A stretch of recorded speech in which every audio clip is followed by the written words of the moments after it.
करिए, एक भी घर ऐसा ना हो जिसके घर में शंख ना हो।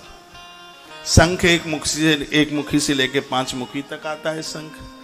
शंख एक समृद्धि का प्रतीक है।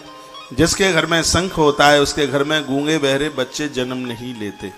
गर्भिणी नारी शंख का जल, शंख में रात को जल भर दे और सुबह उसको आचमन के रूप में ले। मैंने बहुत बार निवेदन किया है, ब्रह्म पुराण में भी वर्णन है। चंदन का जल, असली हो चंदन, उसको पानी में भिगो दे, गंगा जल में भिगो दे। गर्भिणी नारी उस जल को ले, उसका बेटा स्वस्थ होगा, तंदुरुस्त होगा और रूपवान होगा। उसी प्रकार से शंख में भरा हुआ गंगा जल गर्भिणी नारी को दिया जाता है। इससे मूक संतान जन्म नहीं लेती, गूंगी संतान जन्म नहीं लेती। उस शंख का इतना बड़ा प्रभाव है। तुतले बच्चों को शंख का जल पिला देते हैं तो उनकी वाणी खुल जाती है। जो इस शंख का जल लिया जाता है वो दक्षिणी शंख होता है, जिसका ऊपर से मुंह बंद होता है, यानी जो भगवान को पूजा करने वाला शंख है। जैसे शंख को मुंह से बजाया जाता है, उस शंख में जल भरकर कभी देवी देवताओं को नहलाया नहीं जाता।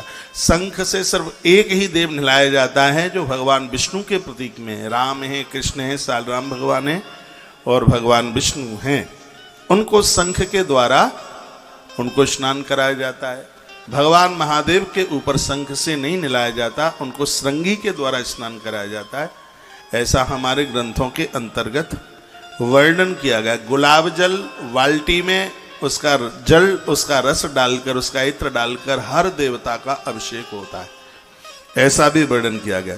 वर्णन किया है कि टूटे फूटे पात्रों को रसोई में न लें, टूटे फूटे पात्रों को बिल्कुल भगवान की पूजा में न लें, उसको भगवान की पूजा से बिल्कुल अलग कर दीजिएगा। टूटे फूटे बर्तन से भगवान को अर्घ न दें, ऐसा भगवान शंकर भैरवों को बता रहे हैं। वर्णन किया गया है, कहा गया है, लिखा दिग्भागे तो कौबीरी दिक्षवा प्रतिदायिनी। वर्णन है कि मां भगवती उत्तर दिशा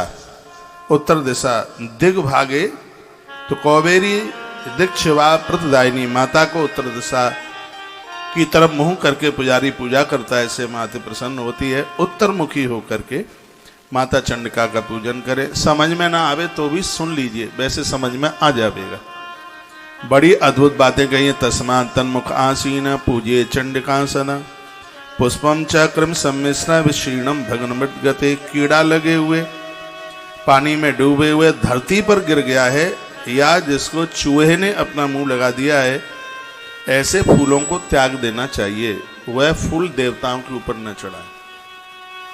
माली के घर में तोड़ करके रखा गया फूल कभी बासी नहीं होता, और आपके घर में एक दिन पहले फूल आ गया है उसको बासा माना जाता है। लेकिन माली के घर पर जो फूल तोड़ करके रख लिया गया है उसको बासा माना नहीं गया है। उसको इदम शिवाया परमं मनोहरम करोति योनेत तदीय पूजनम सवांक्षतार्दम संवाप चंडिका ग्रहम प्रियातः नचरेण भैरवः। भगवान शंकर कहते हैं, हे भैरव, इस विधान से जिसके घर में दुर्गा की पूजा होती है, माँ जगदम्बा उस घर को कभी भी छोड़ के नहीं जाती।